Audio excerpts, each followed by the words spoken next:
I sold over 10,000 books in 1 month. If I wanted to make immediate sales in today's market, I wouldn't be thinking about the book. In this video, I'm going to share with you what I feel like is way more important than the book, what you should be doing if you want to make immediate sales on your self-publishing in today's market. If this is the first time we're meeting, hello, I'm Jase Perry. I show busy professionals how to create a second income from self-publishing, and I'm particularly obsessed with doing things in the most simplest way possible in order for my students to create the most sales in the minimum amount of time. That's how they're able to do it as a second income. Like Raleigh, who made $130 in 1 day. Julie did about 100 in a day. Ryan makes $1,000 per book. Gary grabbed my program within 3 months. He weren't making any sales. Within 3 months, he made $1,200.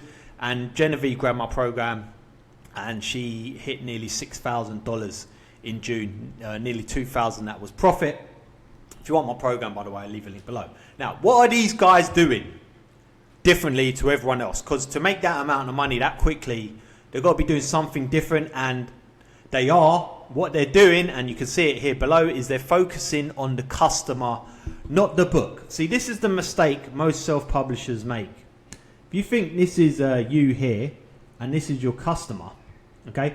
It's the customer that's going to pay you money. Right? But what most self-publishers do is they're thinking about the book. The book doesn't pay you, the customer does. Okay? We create the book, yes, and it goes to the customer in exchange for money. But the customer's paying you. So we want to focus on the customer, what I call go customer crazy. Now I call it customer crazy for a reason. Because when you're customer crazy, you're like obsessed with the customer. Everything else stacks up on top of that. So the niche, the customer, is the most important thing. Right? You get that right, you got a big chance of making sales. Because, for example, you've picked a type of customer that's actively spending money on buying books on Amazon. They're spending a lot of money buying books on Amazon. They're doing it right now. That's a good customer. They've got money. They're spending right now. Everything else stacks on top of that. What title you use, what cover you use, how you, what type of book style you use, what ads you use, everything. You're looking at that customer thinking, how can I but how can I give this customer some sort of value in order to take that money from them? So everything's about that customer, okay? So you get a bit customer crazy. Now, what makes a customer buy quick? We want the quickest sale possible. We want this direct line here. We don't want the customer looking at the book and then coming back to it a week later and then looking at it again, coming back. But by that time, they've gone. They've looked at another 50,000 books on Amazon, they're gone. They look at the book, okay? Eyes on the book, and they've paid you already. We want an impulse buy. Let me write this in another color. Impulse. Go for the impulse buy. So now you've got your customer. Think about, how can I get that customer to pay like that? Just buy that book straight away. How can you convince a person that your book is that valuable that they will literally won't even think about it? They will just buy it as an impulse. Well, 2 ways. The first way is perceived value. And that can come in all sorts of forms. They could be looking at your book as a giftable book for someone else. They could like the humorous title. It could be something like, I don't know, a memory game book for seniors where it's got some sort of, it's providing, what's the word? It's helping with their memory, right? So it's helping them, you know what I mean? Or it could be helping them get a certain passion, if you're passionate about something, and you could teach it to them, okay? So some sort of value there, okay? And the second thing is no doubt.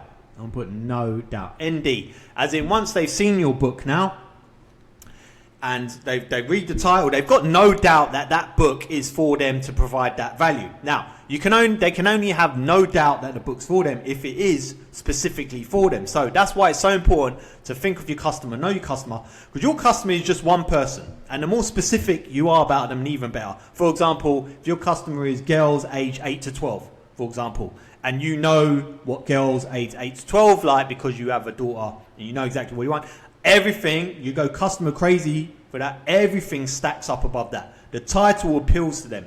The cover design appeals to them. Description, A+ content, if you're going to have reviews or whatever, everything appeals to them. when I mean reviews, I mean video reviews.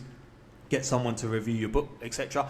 Everything appeals to them, and if you're thinking specifically about a customer and your book is just for them, it rules out everyone else, which is fine. Boys will look at it and think that's not for me, but the girls age 8 to 12 will see it and they know exactly it's for them, or the parents that are buying it for them knows exactly it's for them, and that's the way you get impulse buys. There's no doubt that book is for them. Okay, so just to wrap this up now, go customer crazy.